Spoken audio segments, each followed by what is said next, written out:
अहाँ सब गोटे के हम लक्ष्मी चौधरी गोर लागे छी। आई हम एकटा कृष्ण सोहर गाबऽ जा रहल छी। एहि गीतक रचनाकार आदरणीय श्री दिनेश झा माधव जी छथिन। रचना बहुत सुंदर अछि। आशा करै छी जे सब गोटे के नीक लागत। धन्यवाद। मंगला गोकुला नगरिया की धन्य बाबा नंद जी रे।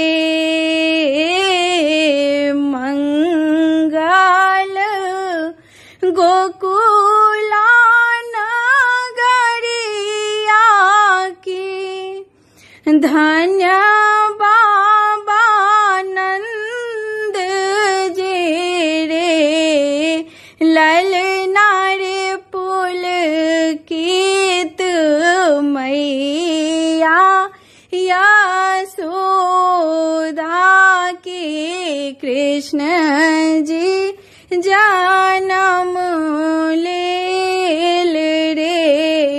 ललना रे पुलकित मैया यशोदा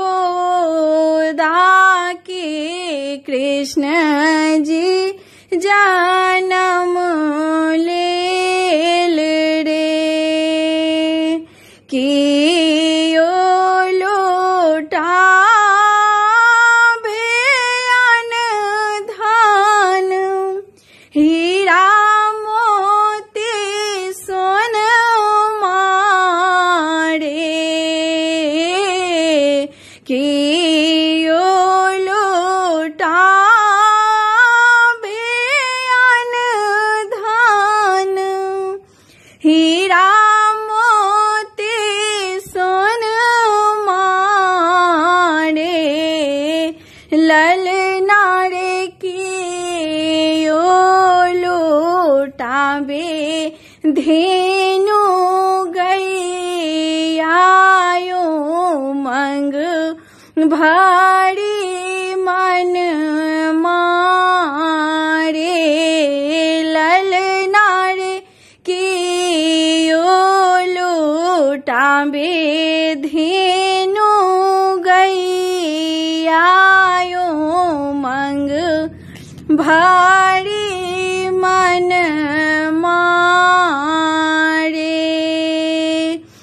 मैया लोटाबे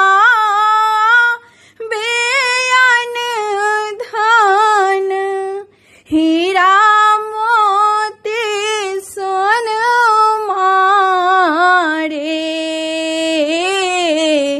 मैया लोटाबे अनधन हीरा मोती सोनमा रे।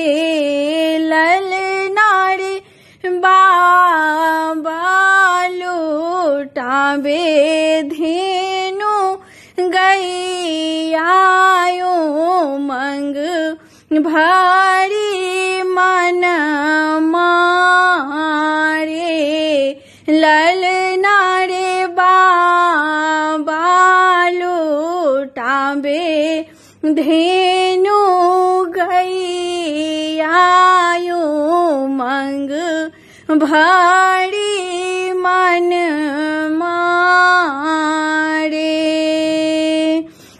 हिले मेले गावत सखिया के नंद घर सोहर रे। हिल मेले गावत सखिया के नंद घर सोहर रे। ललना रे रही रही चूमत जसोदा के लाल मनोहर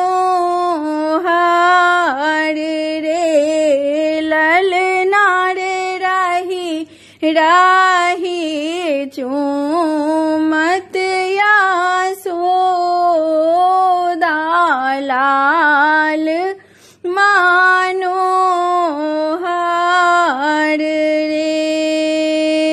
ब्रज बीच उत्सव भारी, आउल इहो शुभ दिन रे।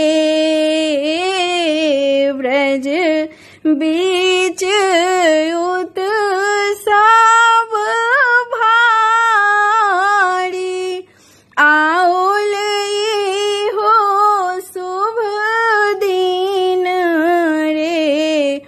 ललना रे माधव रची रची सोहर गावे के सोनाओल रे।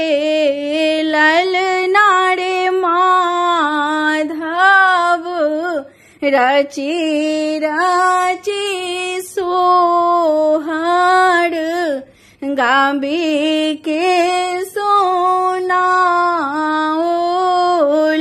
रे। मंगल गोकुला नगरिया की, धन्य बाबा नंद जी रे। ललना रे पुलकित मैया यशोदा के, कृष्ण जी जन्म लेल रे। ललना रे पुलकित मैया यशोदा की, कृष्ण जी जन्म लेल